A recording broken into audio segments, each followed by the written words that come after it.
Μήπως έσπασε το φράγμα ρε παιδιά?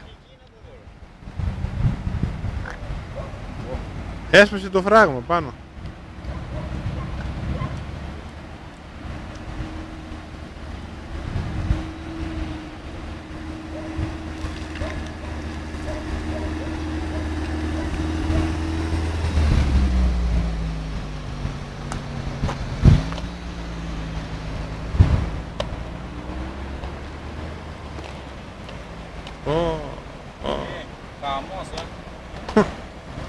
Χαμός. Κοίτα. Τι ζώο είναι εκείνο εκεί πέρα? Ήρθε προς τα πάνω, Ήρθε προς τα πάνω, εδώ. Γέμισε εδώ πέρα,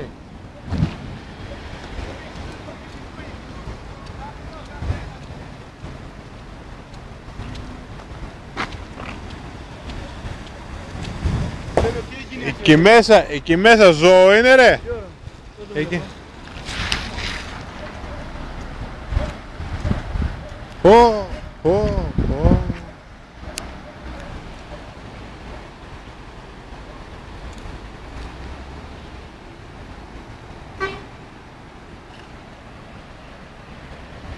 Έσπασε και πήγε εκεί μέσα.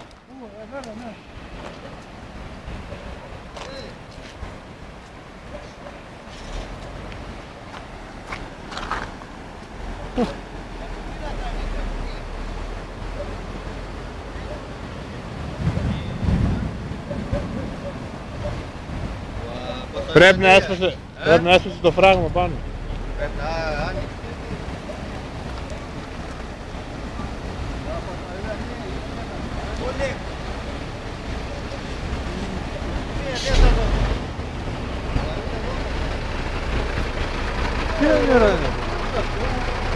Πρέπει να έσπασε το φράγμα, δεν εξηγείται αλλιώς. Αυτό είναι από το φράγμα. Παιδιά πάμε. Πάμε, φύγετε από εδώ γιατί